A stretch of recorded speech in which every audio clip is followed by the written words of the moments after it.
So the relationship, like I said, is one of competition. And then there are historical issues throughout every area. But I can tell you, both nationals of both countries, in spite of this rivalry, and they also feel at home.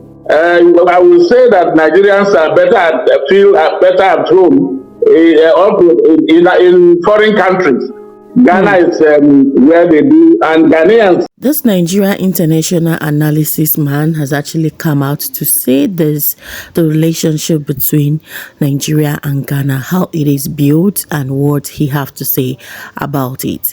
And let's check out these videos together.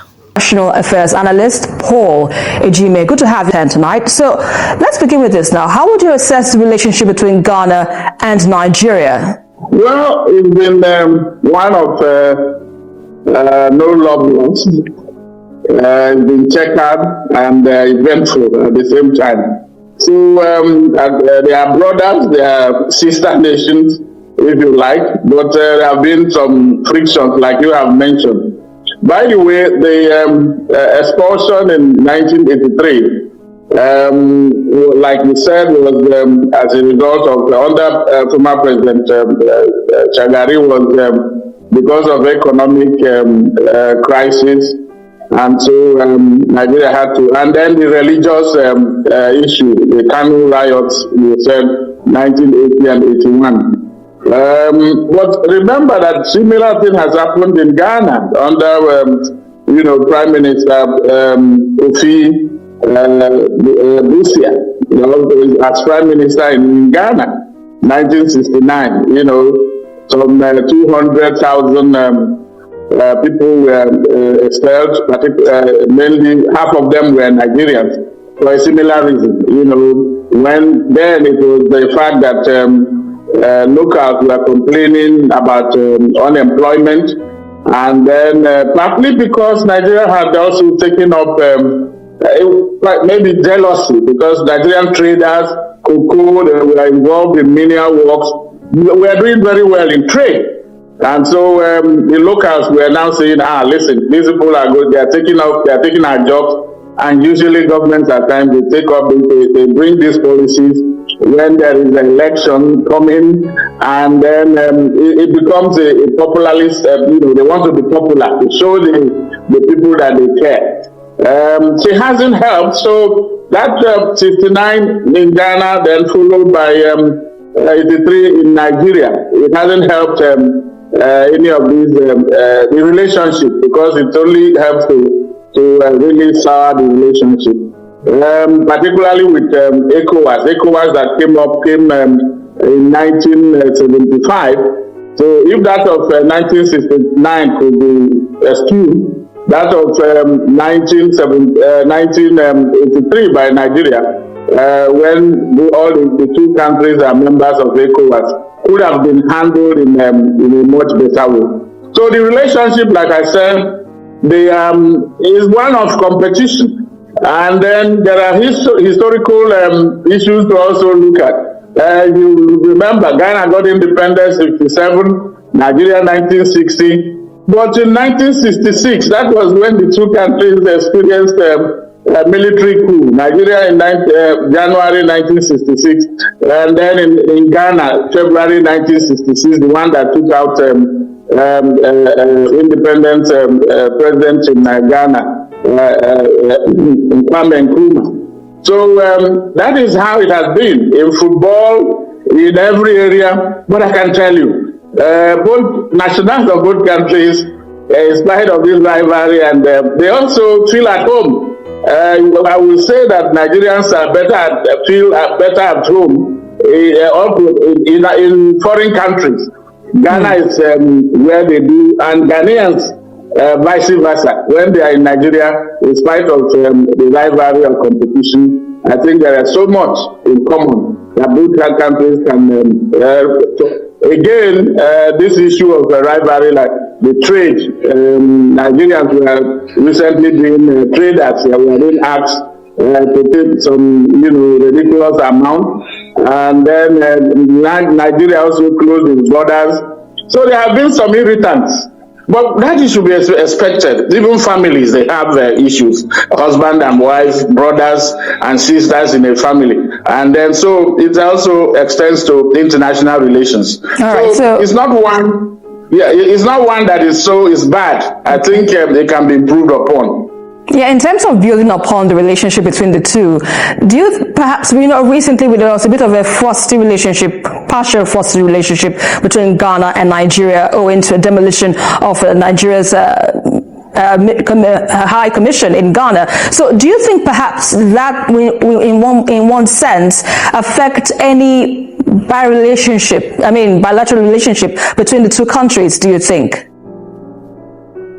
It has a tendency to do that, but that is because the countries are not talking. There is no communication. And then they have to, I remember that after that happened, that was followed by the issue of also the Ghanaian government talking about this investment act that requires foreigners to deposit about $1 million because before they can do business.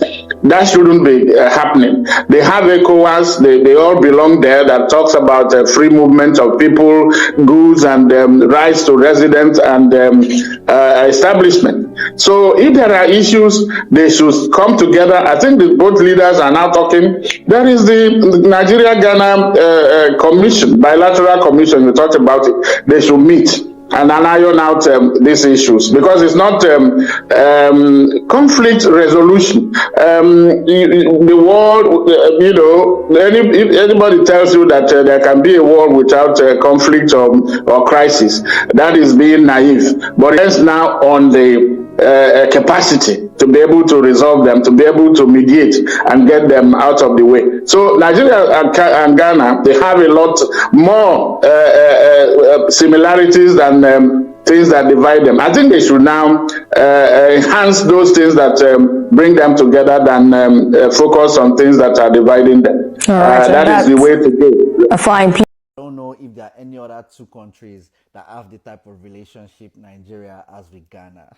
The relationship with Ghana is almost like a sibling type relationship, like a brother and sister type relationship, where every single time Nigerians must come for Ghana. And it's so crazy because sometimes Ghana might just be like on their own doing nothing, and Nigerians will just find something to say and find something, like something might be going on in another country, and Nigerians will just say, oh, that's Ghana's fault. But however, we are also really protective of Ghana. So if anybody, we are only the ones that are allowed to come for Ghana. If anybody else tries it, we are definitely going to come for them. And because we are a lot, we know how to battle. And I remember, I think US Black Twitter was trying to battle Nigerian Twitter.